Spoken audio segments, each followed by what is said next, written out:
Pegasus Podcast, presented by Night Sports Now. UCF news, views, and a few hot takes. Now, here are your hosts, Bailey Go Knights Adams and Christian Charge On Simmons. Welcome into episode 268. Be sure you're following us on Twitter at BaileyJAdams22, at ByCASimmons, at Night Sports Now, and at Pegasus Podcast. You can also email us at PegasusPodcastByKSN@gmail.com. Christian, how's it going? Feels like I just saw you, which I kind of did. It may feel like that because of the fact that you quite literally just saw me about 48 hours ago. We had a lovely little hangout in Tampa with our college friend Zach. I went to my first ever MLB game as a fan, and the Rays won. Yep. And I bought a Rays hat, and you thought I was doing it to be mean to you, but in reality, I just thought it was a cool hat. So we had to kind of navigate that to keep this podcast going, but we did get through that. So I kind of was like, you're doing this as a bit, and you were like, I wouldn't spend $50 on a hat for a bit. And then you told me that you didn't realize it was $50. So it really was not for a bit, though. I just thought it was a cool hat. And one of these things that is probably like a showing my privilege thing is I don't ever look at the price for anything. And it's not even showing my privilege because I really can't afford to live like that. I just don't ever check the price for stuff. And so I saw the hat. I thought it was a good hat. I don't know if have we ever mentioned on the podcast at all, like the backstory to this is you get really mad at me because I joke with you constantly that the Rays are going to move to Orlando, since that's like a thing. Maybe. I don't know if that's ever come up on the podcast, but that's the backstory. And Bailey gets upset with me for speaking the truth, in my opinion. But trying to be a bad friend and wishing something bad to happen to me. Yeah, but it would be a good thing for me because I'd get a baseball team. You have more hate in your heart than I do. And I would a baseball team. I'm saying it would be a good thing for me so I can get this team that I probably would never care about half as much as you currently care about. But I'm like, it's a win for me. But I wanted to get a hat while I was there because I have been like keeping up with the Rays more recently, just in the wake of their potential move to Orlando. And I found a hat I liked, and I walked up to the counter and I said, "One hat, please," and put it down. Didn't say that, just gave them the hat. Let me also say too, there wasn't just because you mess with me about the potential move to Orlando and all that and how it bothers me. We did walk into the store and you said to me, do you think there's anything in here that's a Rays thing that doesn't say Tampa Bay on it?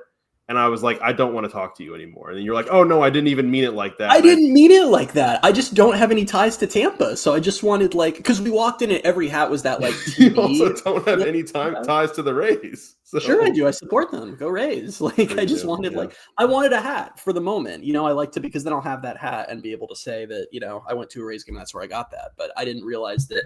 And also it was kind of an insurance thing, to be real. Like if they do move, like the hat still has value. I just wouldn't wear a Tampa Bay hat in my day-to-day life. That just wouldn't happen. But like a Rays hat, sure. Fine. I still have a hard time picturing you wearing a Rays hat in a day-to-day thing, like not at a Rays game. I've already worn it since I got back to Orlando. I was wearing it earlier today. I switched. I literally have been wearing it today, and I switched to this hat because I thought you were going to get mad if I got on the podcast. I kind of expected you to come onto the podcast wearing it. So, yeah, I'm glad you didn't because, I don't know, I would have had things to say. Anyways, if you're a UCF fan, you live in Orlando, make sure to let Bailey know how excited you are for the Rays to come here. No, people are already doing that. I don't need any more of that. People are already doing it, and I've never been a block guy. I've been a mute guy, but I've never been a block guy before. And it grates on me. It really bothers me, and I don't know why I'm continuing to say it bothers me because people are just going to do it even more. Maybe I'll just get off Twitter forever. Typically, a really good internet strategy is to let everyone know what bothers you that they do. Usually, if you do that, it really calms down. Yeah. People do it to me who I don't even have any beef with. They just do it just because they think it's funny. And I'm like, this is my livelihood. Don't even have any beef. Does that imply that we have beef? Yes.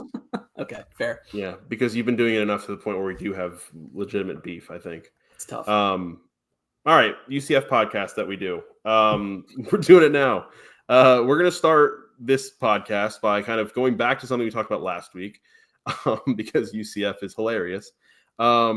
We talked last week about Scott Frost's contract details. Obviously, they didn't release the full contract. They released an executive summary, and we spent a lot of time on this podcast, and a lot of people spent time on Twitter and other social media wondering about this specific point in the contract about Scott Frost getting an extra year should UCF make any bowl.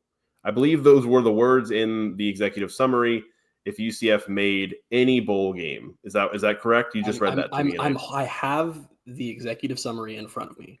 An additional contract year through January 31st, 2031 will be added to the term for any bowl appearance. Is what is written into the executive summary. So we were like, this is crazy. Like, they could just be so, and it could not only crazy, but like could be very detrimental to UCF. Yes. And it still could be, but they went the next day. I think they saw everybody freaking out. And of course, after the freak out, they responded and were like, oh, actually, let's clarify this point. It's if they make a bowl game in 2025, which is a completely different thing than what the executive summary said, to the point where I almost wonder if they like changed the contract. I don't know, they can't do that, but they did not change the contract. I do want to be, I want to clarify you saying the word clarify. They did not clarify, they corrected. They provided incorrect information and had to then provide correct information when, as usual, everyone freaked out over the incorrect information. So it's if they make a bowl game in 2025, which I said to you when this correction came out was basically felt like a confirmation of your year zero theory. Maybe. Feels that way. It could be. And if you didn't listen to last week, what that theory was this 2 weeks ago? No, that was last week, but I think we've talked about it in multiple weeks. Oh, okay. Well, if you didn't listen to, if this is your first episode for some reason, and I have to explain this to you, welcome, first off. You probably left 30 seconds into the Rays conversation, but on my theory that I still have zero confirmation of it is totally just me, just coming up with stuff, is that this year is such a total, this is more of a year zero than a year one because Frost was hired after signing day. He was hired right after they shuttered the kingdom. And it's just kind of been like, deck was completely and fully stacked against him for doing anything this season. So it almost feels like it's an acknowledgement of like this year's kind of a mulligan. Mm-hmm. So if you inexplicably somehow get this team to a bowl, then you are rewarded with basically starting your real 5-year contract after that first season. A couple things here that I feel like you and I are in lockstep on. First one is easy way that UCF could have prevented this situation, and it would have been to just release the actual contract like basically every other FBS organization does. Yep. That I don't know why they have to do this weird summary thing where you can't see all the details. And also, and I don't want to like go down the rabbit hole because we'll let it go, whatever. But again, straight up error provided to the media and then the fans by conduit in this contract. And on top of that, so do I trust any of the contract now? Like, that's just the only reason they had to correct that is because people got upset about it. Is any of it real? Like, is any of it accurate? It's UCF creates problem for themselves for no reason again. But the other thing I want to point out about this is that, because I saw a lot of reaction, I think even your reaction, like a lot of people are just kind of like, oh, okay, that settles it. Not a concern anymore. That clarification, while definitely better than it being for any year, doesn't impact in any way the doomsday scenario we talked about on last week's episode, where what happens if Scott Frost goes 6-6 in year one, then they stagnate from there. Say they go 4-8 in year two, 5-7 in year three. You'd obviously have to fire him at that point, but it would cost nearly as much as it would have cost to get rid of Gus this season. So it's still a dumb provision to have in the contract. I feel like it remains so confusing to me, my theory or not. I feel like we all just have to be missing some super obvious thing here that makes this, I don't know. It's just so odd to me still. That's the thing, is it's still dumb, but I think it's less dumb just because I don't know if it would always be this way, but it almost feels like in other scenarios, I feel like it's happened in the past, but it might be wrong, where if he were to make a bowl this year, they, rather than like giving him a contract extension like the normal way, then they're thinking like they would probably extend him by a year or two, maybe, because the progress they liked it year one. Rather than doing that, here it is. If you make a bowl, we add another year. I don't know. It doesn't really feel like it's any better. Devil's advocate, which is what I love to do. Sometimes I do this thing on this podcast where I say devil's advocate, but I'm really just about to drop what my opinion is. Okay, let's say this wasn't a provision in the contract. None of this was ever. The contract came out, that wasn't in it. We just talked about it, whatever, we move on. Say UCF goes 6-6 this year. They get a lovely trip to Boca Raton or wherever. And then they announce shortly after the season that they've given Scott Frost a contract extension. Would you be like, oh, okay, that's earned? Or would you be like, why? I don't know. I think it depends a lot on the context. Like, I think the situation that they're in right now is so dire that, like, if they did go to a bowl game, I'd be like, okay, like, I think I'm happy with the progress of going from 4-8 to, being back at a bowl game with kind of a bare bones roster. But I don't know. I think it would depend on how they got there, because if I was feeling positive vibes after the season, then I'd be like, okay, yeah, I mean, keeping them around I don't want them to extend him by 3 years if they were to do that, but like, oh yeah, they added a year to his contract. I think I would shrug it off a little bit, but I don't know. Not to overly hype up what's probably going to be at very best an average year, but like, is the situation actually that dire? Is it really? I mean, I know that it's not ideal, but do we really think this roster is that much worse than most of the games they're going to play in the Big 12? It's not like you've got a bunch of blue bloods. It's not the SEC where there's all these teams that are just built off of years of recruiting. It's like there's a lot of teams on the schedule who are probably better than UCF, but not so infinitely better that the games aren't going to be competitive. Like, is it that much of a miracle if they go 6-6 in year one? It's impressive for sure. No, I don't think it's a miracle, but I think it is a pretty dire situation. Like, I don't think, and we're going to talk today about the quarterback landscape in this conference and how far behind UCF is. I think that makes a huge difference, and obviously, I mean, it's not just the quarterback position, but I think there are a lot of skill positions on other teams that are going to be far and above what UCF has on its offensive side of the ball. I think it all hinges on the defense, which we've kind of talked about a little bit, and we'll continue to talk about all summer. But yeah, I don't know. I think they're not in a good situation. That's why we've been referring to it as year zero. Like I don't think if it wasn't dire, I wouldn't think like year zero makes as much sense. To me, Dyer's like 3-9, or he's. I think they could do still, but I don't like. I think that like my head is really locked in on, and historically on this podcast we've been perfectly accurate about how the seasons play out. I just feel like 5 to 7 wins is where we're at, and I know I've said this on this podcast before, and I really want to emphasize it, especially since it's going to make for such good podcasting during the season. As far as the Frost era is concerned and what UCF can do in this era, nothing that can happen this season is really moving me in one direction or another. Like, if they go 4-8, I'm really not any more panicked than I am right now. If they go 9-3, I'm really not any more optimistic than I am right now, because it doesn't change that this roster was assembled on a whim and isn't representative of how Frost is going to recruit or how they're going to build this program. All this season is going to come down to is how lucky they got when they were slapping things together with duct tape for a couple months. So it's just like, either way, like, that's why it's just kind of funny to me that this is a season where Frost stands to make an additional $5 million plus for himself if they get to 500 or better, when it's just like, nothing's going to move me this season. Is that a bad take? Like, should I be wrong on that? I don't think so. I mean, 5 to 7 wins, like, that range feels right to me too. I'm just saying I could see, like, I think 3 wins is on the table. I don't think that's like, I don't. I can't see that's 1-8 in the Big 12. I just don't see that a year after they went 2-7. I mean, yeah, like, I don't know, but I think the main point, and I'll go back, like, I was trying to kind of justify the reasoning for this clause in the contract. I still don't think it makes sense. Like, I don't think they should have put it in there. Yeah, but I think we're all trying to make sense of it. Yeah, I think everyone other than Scott Frost and Terry Mahadra themselves are in agreement that probably should have been in the contract. I was more trying to make sense of it than actually defending it, because. No, I know. I'm not.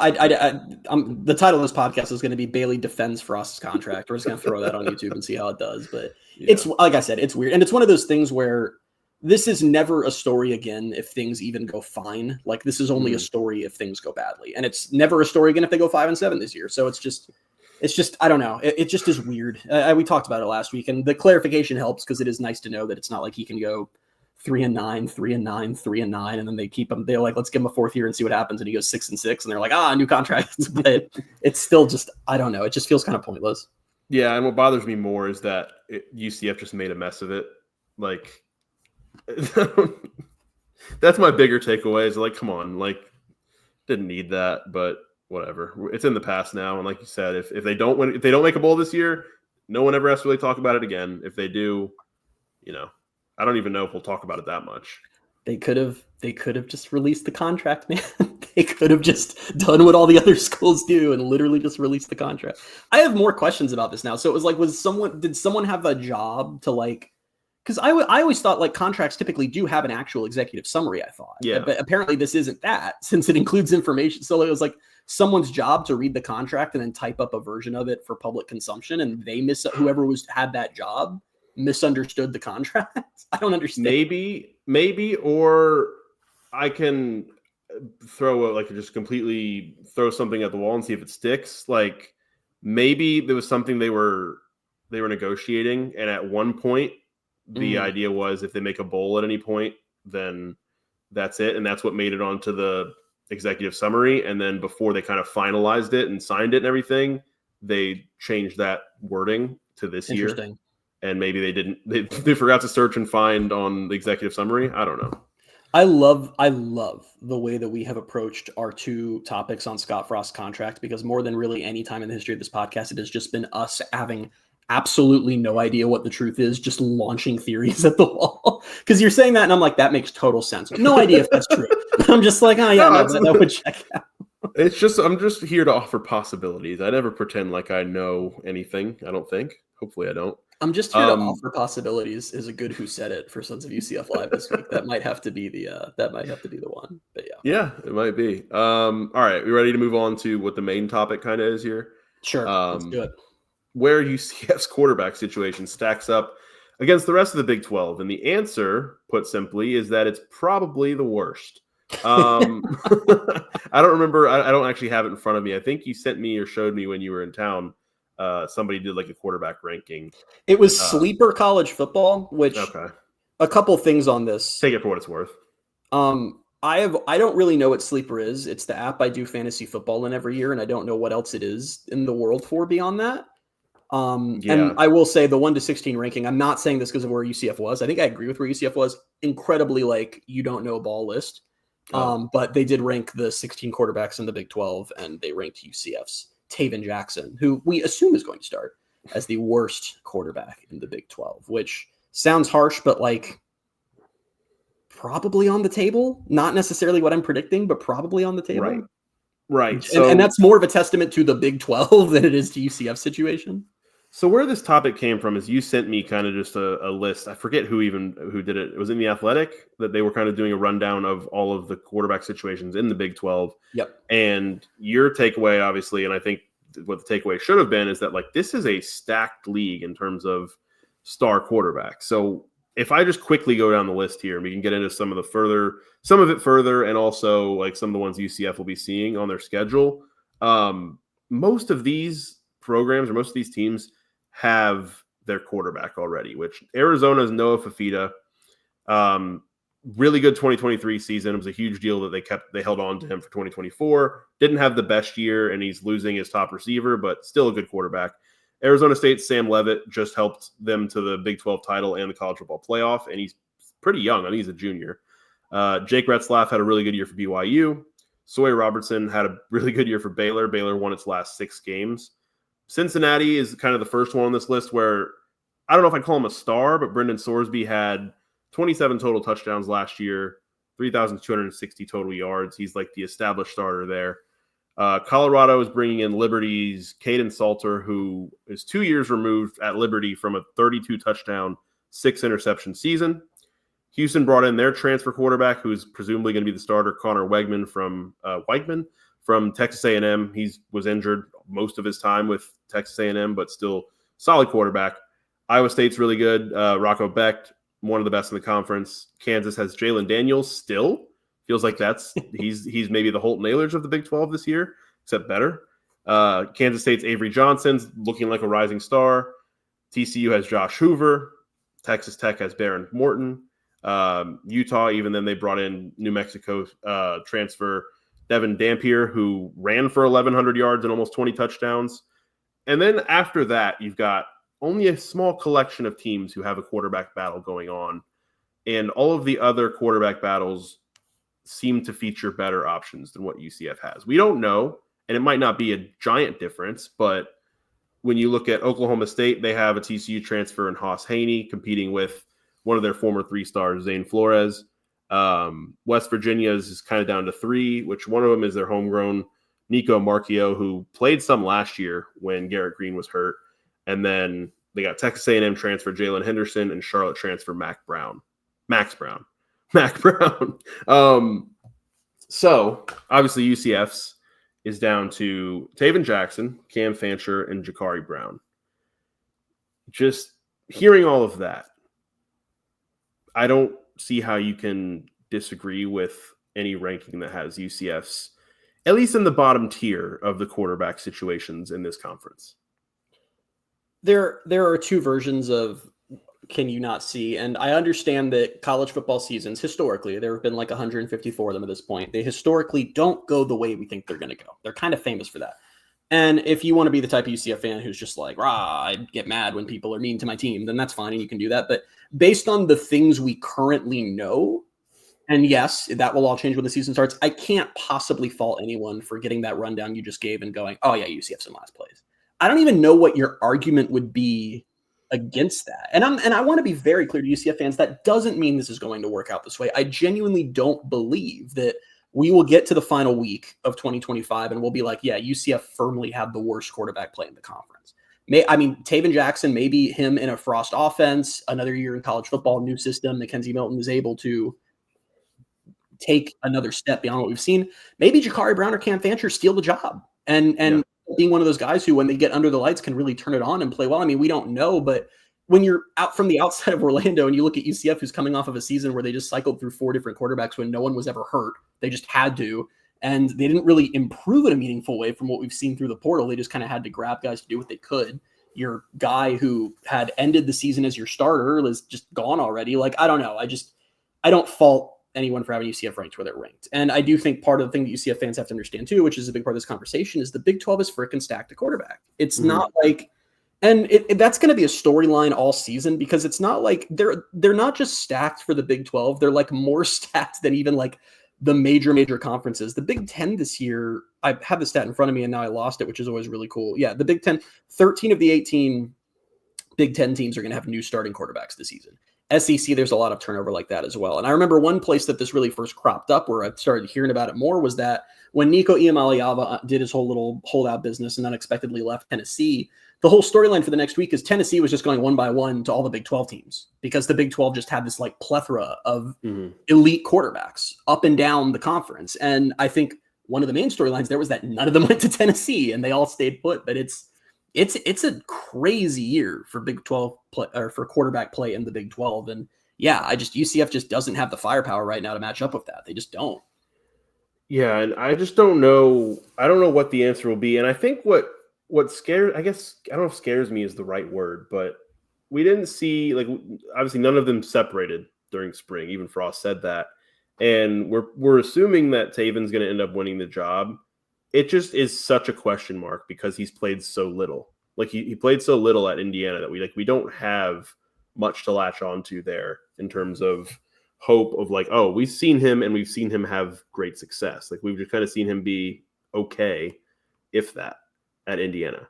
Yeah. So it's a tough spot to be in. And what I was kind of laughing a second ago when you said, well, like, what if Jakari Brown or Cam Fancher steals the job? It's like Jakari Brown,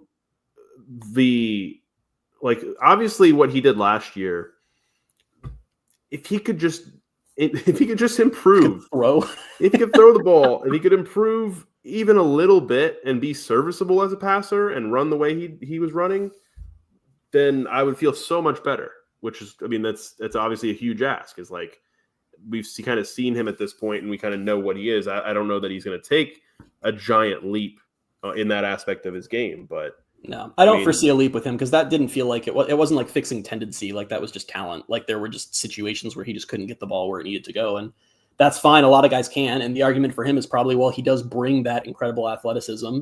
So, it's better than nothing. But the argument for him is Utah's quarterback, who I mentioned, the New Mexico transfer, Dampier. He had 1,100 or almost 1,200 rushing yards and 19 rushing touchdowns last year. He threw 12 touchdowns and 12 interceptions. So, his passing isn't that great either. So, but again, I don't know if Utah's actually in a great situation. As UCF can very specifically attest to, thanks to he who must not be named, like it doesn't work when you have the super athletic quarterback who can't throw. It doesn't work. And he got better in 2023, to be fair. But 2022 was like, we all saw what that was like. Defenses knew what the deal was, and they largely could shut it down. The bad defenses couldn't, but the Big 12, this isn't 2010. It's not just a bunch of bad defenses. Yeah. I think what feels so unfamiliar about this is that like this isn't really normal for UCF. It kind of has been in the last few years, but I guess we got spoiled and like lucky/spoiled, and it was just kind of better times when UCF was going from good quarterback to good quarterback. Like they went from a Jim and Mackenzie Milton to obviously for a couple games, Daryl Mack, did what he had to do, won them the conference championship that year, and then quickly went into a game of Brandon Wimbush, but then Dylan Gabriel. Like, we didn't have to really worry about this for a while. And even in the years after that, like, you knew who the starter was going to be going into the season. Like, this is the first time in a while that there's been this wide of a quarterback competition, right? Because in 2020, I can't even recall the last time. 2015? I was going to say like 2014, like DeNovo versus Holman, maybe. Because DeNovo was a pretty big surprise. But you talk about UCF's history. I mean, it is uncharted territory, and it's cool that we're here. Thanks, Gus.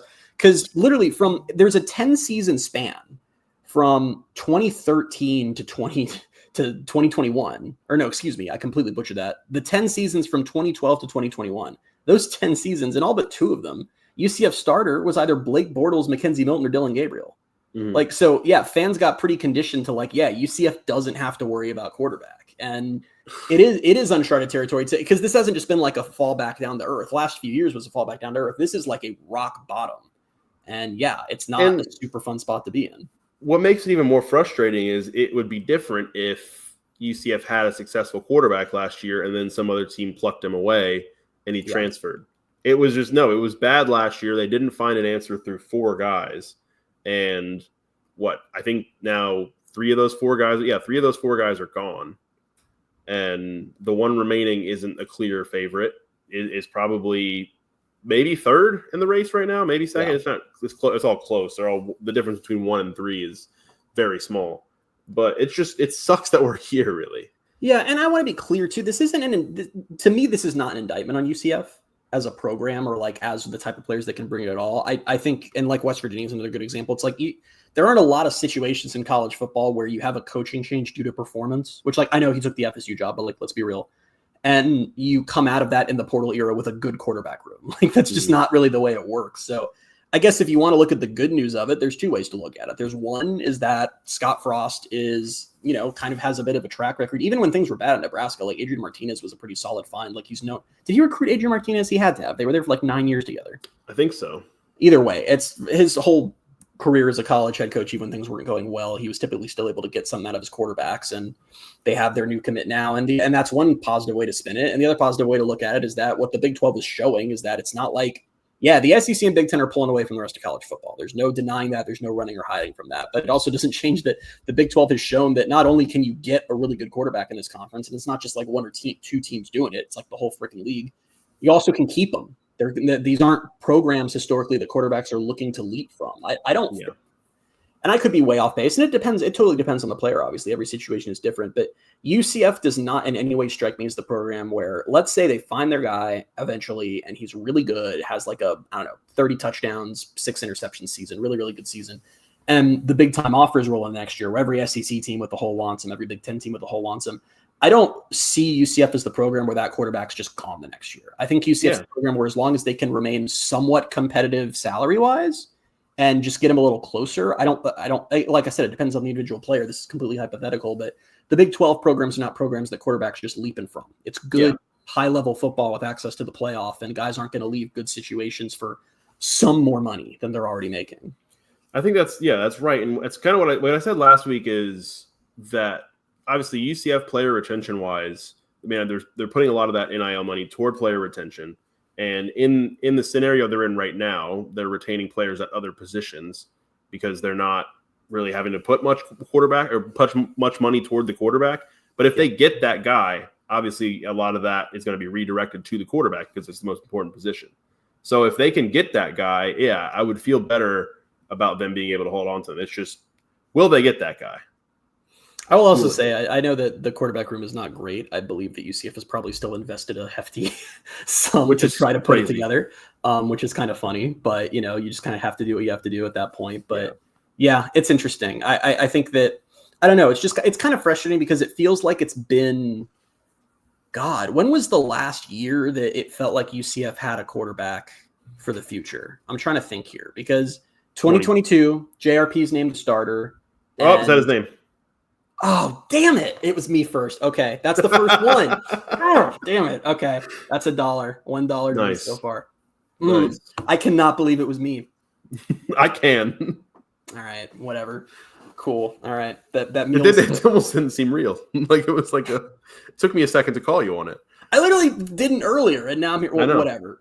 In for a penny, in for a pound. He's named the starter in 2022. You remember at the time, it's like you forget how history plays out. No one thought he was coming back in 2023 for the longest time. Like most of the year, the assumption was he was a rental. Then he came back for 2023. Everyone knew that was his final year. The fan base wasn't like super high on him at that point. Then 2024 was KJ, who everyone understood to be a rental. 2025 is Taven, who people aren't feeling super certain about and what his like.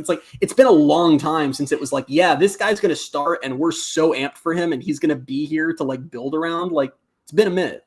What if it just is Taven? Like what if he's like really good? He's not going to be really good.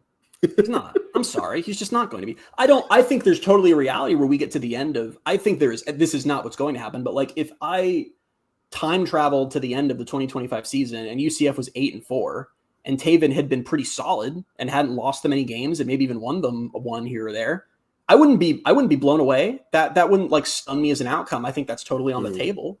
But the notion of him inexplicably, oh no, yeah, he's like one of those guys after showing for multiple seasons he is not, that I don't believe is on the table to me.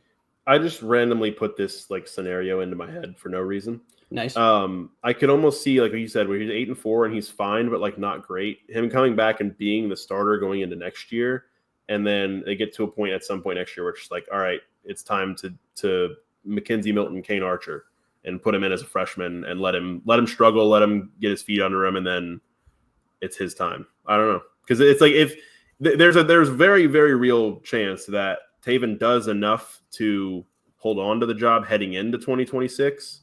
But doesn't have the firmest grip on it to where he can't lose it at some point. So, yeah, wow, I hadn't even gotten there, and you're right. That's annoying because you're right. That's what's going to happen, isn't it? Is he's going to? I don't know. No, you're. Well, I don't know about the second part, but you're correct that I'm realizing now. If he is named the starter, I'm not anticipating him being horrible. I'm just anticipating him being fine, which means he probably is going to go into 2026 with like a somewhat shaky hold on the job, and then we're just going to have to do this again, presumably with Kane Archer or a transfer or Dobby Belfort. No, I'm so out on that. I know that some of you are mad, and that's my take. I just refuse to at it. I just don't. But it's like we've seen the story a million times. We just watched with EJ Colson, who's going to Incarnate Word now, which was honestly disappointing to see. I don't know how many years.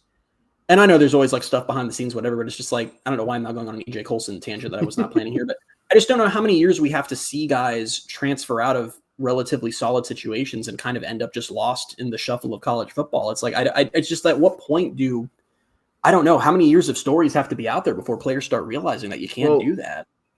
It's fair to go on that tangent too, because that is part of the reason we're here is like, if EJ Colson had stuck around, who knows? I mean, obviously he didn't win the job at Purdue or anything, and he ended up moving out. But you never know what would have happened had he stuck around, had he gotten into the Frost offense and seen how it went. Like I don't think him ending up UCF's in this spot. I don't think him ending up at Incarnate Word is like some indictment of, oh wow, it turns out he just sucked and was never going to be a powerful quarterback. This is when your team's in the portal. Like, by the way, by the end of spring, most schools have their guy at quarterback anyway. When you see a player hit the portal who is reclassified and hit college at 17, has really no meaningful tape of any kind, and is already looking for his third school, no one wants to get involved with that. Yeah. No one wants to get involved with that. So it's like, it's just unfortunate because you're right. We don't know what would have happened, obviously. But I know that at least just from bare minimum, if the hype that the fan base would have had if EJ Colson was still here when Frost was hired, I think that probably would have been like, we would have probably gotten 2 or 3 good shows out of that. Of what can Frost, is EJ Frost next Milton? Like that would have been the whole talk of spring, especially if he had a good spring. And now that we've seen how quarterback has started to play out, it's not insane to suggest that EJ would have still been in the mix going into fall, and it stays in the FCS. It's unfortunate. I truly believe he would still be in the mix, like firmly in the mix of this. Cam Fancher's in the mix. You're right. There you go. Cam Fancher's not good at football. We have a whole season to see that he's not good at football, and he's firmly in the mix for the starting job. Yeah, it's 3 guys who aren't good. It's 3 guys who have all played and been bad, and that's what the room is. You can't tell me that EJ wouldn't be firmly in the mix if he had stayed here. Yeah, that's what almost bothered me too. Is like once he left Purdue, I was like, oh could they get him back? Like, you can. Why not? I'm not a big believer in that. And who knows? Maybe UCF tried, and he was like, "No, thank you. I watched Nebraska, and I'm not a fan." Like, who knows? But I don't know. Is this when we transition to happy times? Is this when we start talking about Kane Archer?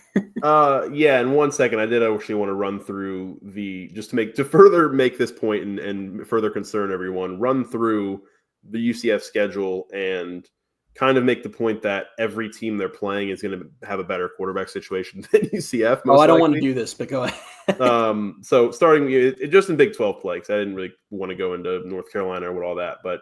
So at Kansas State, they'll obviously be playing Avery Johnson. Kansas will be Jalen Daniels, who's here for his 13th year. At Cincinnati will be Brendan Sorsby. West Virginia is the first one on their schedule who has like a quarterback competition, but any of these guys seem like solid options over what UCF has. I believe the favorite's probably Nico Marchio, who ended last year playing some. At Baylor will be Sawyer Robertson, Connor Wegman, who I don't know what he's going to be. Who knows if he's even going to still be put together if by the time UCF plays Houston, because the guy is maybe made of glass. But I think if healthy, probably definitely a better situation than what UCF has. At Texas Tech, it'll be Baron Morton. Oklahoma State will be either Haas Haney or Zane Flores, and then Jake Retzlaff the last week of the season. So they do avoid Josh Hoover, who destroyed them last year. They do avoid Noah Fafita, who didn't really destroy them last year. Josh Hoover destroyed them and lost. I want to throw in a clarifier. That's true. Yeah. They avoid Sam Levitt. They avoid Rocco Becht. So, like, that's all cool. But there's still some solid quarterbacks on this schedule. And plus, when they make the Big 12 title game, they'll have to play one of them there. Sure. David Jackson versus Rocco Becht in the Big 12 title game. North Carolina's got a really good quarterback, too, in the non-con. Who is it? That guy. His name's not in front of me right now. He is good. Okay. He is good. Right. I don't know anything about that game, which I guess I should probably get a little familiar. In my head, his name is Gio, but I don't want to say that in case it's not. So I'm trying to look it up. I should have just stuck with my gut. His name's exactly what I thought it was. It's Gio Lopez. He was the South Alabama quarterback. Oh, okay. And he's really good. Now, of course, North Carolina also has other problems currently that impact their ability to be a competitive football team this year. So we'll have to see. But yeah, I don't know what's going on there. I don't think anyone does. Anyway, yes, let's talk about Kane Archer. We talked about him a little bit last week, obviously, because he did commit to UCF, and we wanted to mention it. But we can dive further into it this week, and kind of through the lens of, will he eventually be the answer? And my quick answer is, God, I hope so.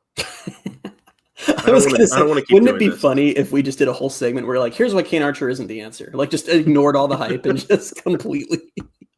Well, it's still, I don't know if you've gotten any clarification or any clarity on this, but we talked about it last week. It's why doesn't this guy have more? Why didn't he have more offers than he does? Why is he committed to UCF? Nobody knows, man. Nobody knows. He was a 4-star a little bit ago. About a year ago, he was a 4-star, and he's dipped down slightly in 247's ratings. The things I want to point out are, guys, that the 247 composite is the gold standard in recruiting, and it's what we always reference and talk about, as anyone who follows the sport would. It's not like a Bible. It's not because it's just one of those weird things where it's he is the same human being he was a year ago. It's just now he's a 3-star when he hits the class instead of a 4-star. The whole everything is, the calculations play out totally differently, and he's still I believe in the composite it's 89.0 and up counts as a 4-star, and he's 87.78, which isn't terrible. It's a higher end 3-star and number 620 player in the country, number 34 quarterback. It's not like he's some super low rated gem like a Mackenzie Milton type situation where no one's ever heard of this guy. But it is just odd, because if you had put a blindfold on me, well, I wouldn't have been able to read the stats. You put a blindfold on me, but if you if you just show me straight up his stats, even tell me he plays in Arkansas, it doesn't matter. Give me the school, and showed me his stats for these last couple of years and asked me, what do you think this guy's rating is on 247? I would have thought he would have been a mid to high level 4-star based on the stats, especially when you tell me his build too. This isn't another way this departs from Milton, because I know the narrative is kind of how is this guy Frost New Milton? 6'1", 205 does not remind me of Mackenzie Milton. Nope. Not even a little bit, in a very good way. So it's just, I don't totally get. We went to Walk-Ons this weekend. My first time ever going there. They're not a sponsor of the podcast because we don't do that, but man, good place, good food. Yeah. I also enjoyed that we were at a Tampa walk. Are there walk-ons outside of Tampa, or is it just in Tampa? Yes. Okay. It originated in Louisiana. that makes sense. That's why all the food was Louisiana based. Okay. But I did enjoy that there was like a lot of UCF stuff in the Tampa walk-ons. I actually saw more UCF stuff than I saw USF stuff, which I found endearing. And now I love that place with all my heart. But when we were I believe this was when we were at walk-ons, we were having like an animated, maybe this might have all been wrong. We might have not been at walk-ons when we did this. We might have been at the coffee place. Doesn't matter. I should not be going down this on the show. I pulled up his highlights and I was just trying to be like, it was at the coffee place. It wasn't even walk-ons after all that. Okay, cool. Couldn't remember. Shout out walk-ons though. Not a sponsor. Because I, in my infinite wisdom, said a man who has never played football, is going to go ahead and dive into the tape here. And let's figure out what's going on. Let's figure out why he's not a 4-star. So I just started pulling up his highlights and just being like very viciously critical of everything he was doing to you guys to try to like lower my hype of him. And the truth is the highlights are really good. I mean, highlights usually are, but he looks, I don't get it. I don't get it. I feel like we're missing something, or maybe it's just, and I do know that 247 is guided in part on, even though they like to pretend they're not, we all know behind the scenes they are, their rankings are guided in part on which teams are showing interest. And he's not receiving a ton of high-level interest. My concern is that because he's not worthy of that interest, or is that because he's a little more unknown and we're still pretty early in this cycle? Is that going to change over the course of this summer? Are some bigger programs going to identify him and start getting involved? I guess it's possible, but I don't know how he would have snuck under the radar that much. I mean, he has like obviously not high-level interest, but like he started getting offers, like I mentioned last week. He got offers in 8th grade. Like he's been on the radar for some of these programs for years, obviously. He had offers to Michigan, Florida State, Ole Miss, Tennessee, A&M. Like I don't know that they were at the point where he committed. I don't know that they were still, he was their number one guy. And those offers are 3 years old at this point. I don't think those are probably not real at this point, but. So some of those, like, what are the odds that they do come back around and say, actually, no, we're re-interested in you? Like, and I don't know what he would have to do. You know what I mean? Like, he was the Arkansas Gatorade Player of the Year last year. He's won 26 games in a row as the starter. We've mentioned the stats being ridiculous as they are. Like, I don't know why all of a sudden other teams would suddenly notice him and offer more money and try to, pry him away. I don't know. It's weird. I don't know. His top 7 that he released was Ole Miss, Arkansas, Missouri, SMU, Louisville, UCF, and App State. It's like a good group of teams. Like, I want to be clear. It's not like this is some nobody where it's like no one big is interested in him. It's just, I don't know. I guess I'm just kind of like, why are you committed here? You seem really good. I mean, what he has said is the relationship he's already built with Mackenzie Milton is clearly a huge deal. And Milton went and saw him, I guess, at practice or something this past week. And yeah, I mean, it's I don't know. I hope he stays committed. Like, I don't want to spend, a ton of time on it, but I hope he stays committed, and I hope he's the answer. Yeah, I mean, I think there's a good chance he stays committed. I'm not here to tell you that I think he's going to flip at some point. Like I said, you never know what's going to happen, but to your point, it's he's had a high rating in the past. A lot of schools have hopped in. It's not like he's a nobody. And on top of that, I'm hoping this works out, at least in the short term. I hope he has a great senior year and we get to be looking at like Kane Archer highlights this fall, because like I do miss that feeling of having, it's just become so increasingly rare in modern college football to have the feeling of this guy coming in from high school who everyone's excited for and everyone wants to get him on campus. And it makes the lows of your current season a little better because you're like, when this guy gets in, you never know, but maybe it'll work out. I think the most recent version of that was probably Tommy Castellanos. And I mean, that made some of the, I almost said the name again, some of that era a little more palatable because it was like, well, we all know Tommy time is coming eventually. And he was the fan base loved him so much because he would tweet about, what do you call himself? The savior or something? The hero, I think. That might've been a red flag in hindsight, actually. But yeah, he was calling himself that on social media and then just snap one day he hits the portal, he's gone. So it doesn't work out. But I think that's part of what has made this quarterback situation so annoying right now is it's the lack of that. It's this room of 3 guys who none of them seem like great options and there's not really anything to look to yet. So Kane Archer is something to look to and you hope it works out. You never know, but yeah. And it's not only that. I think it's also the fact that like I don't want to do this again where I get my hopes up like we did with Tommy and then even to an extent EJ. Like there have been guys where we thought, okay, maybe it's going to be them, and then it never worked out. I hope that we get back to the point where this is the guy. And not only, and this is obviously way in the future, and we've referenced it a little bit, but like not only the whole idea of getting him on campus and that bit of excitement, but say he actually does pan out and he has a good, like he plays his freshman year. They obviously use some of their NIL money to make sure he stays. Just going into another season, having been like, oh, like this is a guy that they're trying to develop. Like I know development isn't always something you can count on with the portal, but the idea of having the same quarterback and actually a good quarterback multiple years in a row, all of a sudden feels rare at UCF. And unless they go the Gus route and Taven and Kane just never sees the field because they just keep going and getting transfer quarterbacks every cycle and just playing them into eternity. They can't. I know, but it'll never be that cut and dry. It never works that way. Like even with Mackenzie Milton, a month before the start of the season that would establish him as the best player in program history, where he had these insane stats and every night was just the Mackenzie Milton show and him doing insane stuff we'd never seen before in UCF Stadium. Was a month out from that. It was like, I don't think he should start. Like that was the mood of like the general fan base, because his freshman season he played a lot, but it had been really rough. So I don't know. You just never know how this stuff is going to play out. But I do like seeing, we talked about Mackenzie Milton as being the quarterback's coach hire and the pros and cons of that, and Frost and how players like playing for him. And I do like seeing that they come in as a duo and very quickly you have a quarterback saying, yeah, I love these guys and I want to be a part of this. And it being a quarterback who's had a hell of a run in high school and clearly probably could go elsewhere, even though the rating should be higher than it is. So it's better to see than the alternative, that we're at this point and they still haven't found the quarterback and we don't know what they're going to do, and et cetera, et cetera. Is it an indictment on me that maybe my take that aged the best out of my whole time being a UCF fan or fringe media, whatever you want to call me, is that I liked Mackenzie Milton a lot after 2016, and then he became what he became. Is that an indictment on me that take was now almost 10 years ago? And I haven't had a take age that well ever since. That's an exaggeration. You've had one or two here or there, but maybe. I don't know if it's that well though. I think it's genuinely impressive because that was like the year that we got to know each other, like that off season.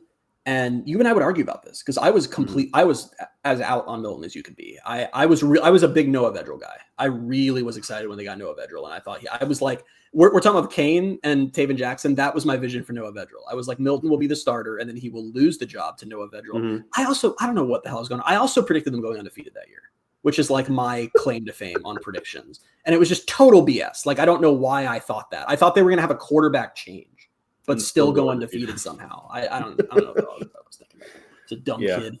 Unless you're the age I was back then, in which case I think you're smart, stay in school, great. I'm sure you have good takes. What? But yeah, I don't know, because I just feel like, I was this dumb 20-year-old kid thinking I knew football, and I'm like, I don't want to insult 20-year-old kids who know more about football than me, but yeah, bad takes back then. Anyway, I don't really know where we leave this, but do we want to talk any more about Kane Archer, or are we good? I don't know. I'm just going to pause and think about it. I think we're good. There'll be plenty of off-season to talk about Kane Archer. Yeah. Like when he hopefully. Oh, come on, man. I don't like you. No one does. All you do is make me worry. It'll be fun. All you do. How many times did I text you about, I think that, like, how many false starts did we have with the John Walker decommitment that never came during his recruitment? A lot. I was more peaceful when I didn't follow recruiting this closely. I liked my life more. Well, more recently, it was just the Chase and Johnson thing where I was just like, leave me alone. Stop. Yeah, you actually explicitly told me to stop talking to you. I was like, stop. You're just adding more and more stress to my life. I just don't even want to know at this point. And we've got our answer, so we're fine. We did. All right. Football news. Speaking of commitments, UCF got a few commitments this week. North Carolina defensive tackle Rodney Laura and Ohio State punter Anthony Veneri committed to UCF. And UCF also got a commitment from Mason Denneberg, who was, I guess, a star at Merritt Island in high school, played two sports, played football and baseball, went pro in baseball, got drafted by the Nationals in 2018, and has now, I guess, decided to end his baseball career and exercise the eligibility he still has to come to UCF this fall as a punter. Very interesting story. Obviously, UCF fans familiar with that kind of path with Jordan Akins. But UCF went from having no punters to two in the span of like a few minutes the other day. I still don't know what was wrong with that guy, man. The guy was here for spring. Seems fine. I don't either. Watched him at 2 practices. Seemed all right. I think he committed somewhere else by now. I don't remember where it was, but UCF's got 2 punters now, so they've got a punter battle, and it's good that they don't have only one anymore. But yeah, I still don't know what's wrong with that guy. All right, game of the week. I messed up on the outline and put this other thing ahead of game of the week, but game of the week's first. UCF softball. They have made the NCAA tournament for the 5th straight season. They avoided the Tallahassee and Gainesville regionals for once. And their reward for that is still kind of going to the regional of death, because they go to the Austin regional, where they're the 2 seed at 33, 22 and 1, 12 and 12 in the Big 12. They're playing Michigan, the 3 seed, in the first game. Michigan is 38 and 19, 11 and 11 in the Big 10. They've won 6 in a row. They just won the Big 10 tournament. That's a tough draw. So they play Friday at 2 on ESPN2. The winner faces the winner of number 6 seed Texas and Eastern Illinois. And then the winner's bracket, obviously double elimination. Loser will play the loser of that game. But I don't know. I'm happy to have some postseason softball to watch again. 5th year in a row, kind of getting used to it, and I'm enjoying that. Genuinely all gravy to me, because I did not think this was going to be that kind of season. So whatever happens, I'm down with. Yeah. All right. Whatever is replacing tweet of the week. Here you go. I'm already out on this. Yeah. If you listened last week, I let you know that we're replacing tweet of the week, not forever, just for this summer. It's been this thing where I've realized, and I do unfortunately think it's mainly UCF's fault for being bad, is there used to just be like lots of material every week to pull from for tweet of the week, because like UCF fans are out here fighting with other fan bases or stuff's happening. Now everyone's just more like quiet and defeated. So it's every week it's like kind of a struggle to find something interesting that happened on UCF Twitter. Of course, I'm sticking with the retirement. Of course, the week I retired, UCF fans all went on a Twitter rant because SMU scheduled a game with LSU. Have you been following this? You've been on Twitter today? No. I mean, I've been on Twitter, but I haven't seen this. UCF fans took this as an opportunity to express their unhappiness with how UCF schedules, which I found both uninformed and stupid. But what else is new? Guys, I don't know how else to explain. I do like that it's like it is 2025. As recently as 2022, UCF had never played more than like 2 power programs in a year, and they now play 10 in a year. And everyone's like, why isn't LSU coming to the stadium? What about what you have seen from UCF and the Power 4 makes you think that they should be scheduling 3 super tough non-conference matchups and then just never going to a bowl or the playoff? Is that you guys? I don't get it. Don't know. I also would prefer they never schedule LSU. I sometimes wish, I'm just gonna start getting really mean. I sometimes wish my brain was like oriented that way, like the very casual college football fans who just get to be like, why are we playing LSU? Because like it must be such a simple life. Don't do the voice. Compared to like people who actually pay attention and know how the sport works, but whatever. Guys, I'd be down for a big one every now and then. Like if like every 5 years they were playing some like marquee team, but one we've well established that they don't like, or that those teams typically don't have an interest in UCF. They also just did it last season because they played Florida. And it's like, I just don't buy in the Big 12 era where it's these 16 teams that are all incredibly close together. And it's a meat grinder of a conference, far more than SMU is facing in the ACC, where they got Wake Forest and Duke and Syracuse and all these teams on schedule every year. It doesn't make any sense to be like, let's stack the non-con slate with all these elite teams, even if they want to play UCF. I don't understand that at all, but whatever. So what is this segment? This was what I would have done for Tweet of the Week, but this is not the segment. Yeah, not real Tweet of the Week. Okay. All right, and now we have what is replacing Tweet of the Week. Bailey wrote a really mean note in the outline because I wouldn't tell him what it was, and I thought that was nice. But we have a new segment that is going to be here for the summer or perhaps for 1 week, depending on how much I decide I like it. And it is a segment that is going to involve Bailey, and it is Pick That Portal Player is our new segment. Bailey and I have been having some conversations lately about how in the portal era, we no longer know who has played for UCF. I can drop a name on him. That was a person we thought about on a weekly basis for 2 years and then have not thought about for a second since. I call this the Isaiah Bowser effect. Someone who, the most important player in UCF's only win over a Big 3 in-state program, and we literally forgot he exists. So I thought it'd be fun to do a little reminder once a week where we look back on a player who has transferred to UCF via the portal and see if Bailey can figure out who they are if I were to give him 3 hints. So, okay. Bailey, are you ready to pick that portal player? If I have to. All right, your 3 hints. He came to UCF from an SEC school. You drafted him in your transfer draft in 2022. And the highlight of his UCF career was his first ever game as a Knight, where he caught 3 passes for 82 yards and a touchdown. Yes, it was Kamori Gamble. Good job. More hints too easy? Should I have made it harder? No, I don't know. The SEC one, I think I kind of narrowed it down. And then as soon as you said transfer draft, I just thought back to the one transfer draft where I drafted all K players. It was like Kamori Gamble, I think Kobe Hudson, Kobe Katie Perry, McDaniel. and Katie McDaniel. Yeah. So I got there.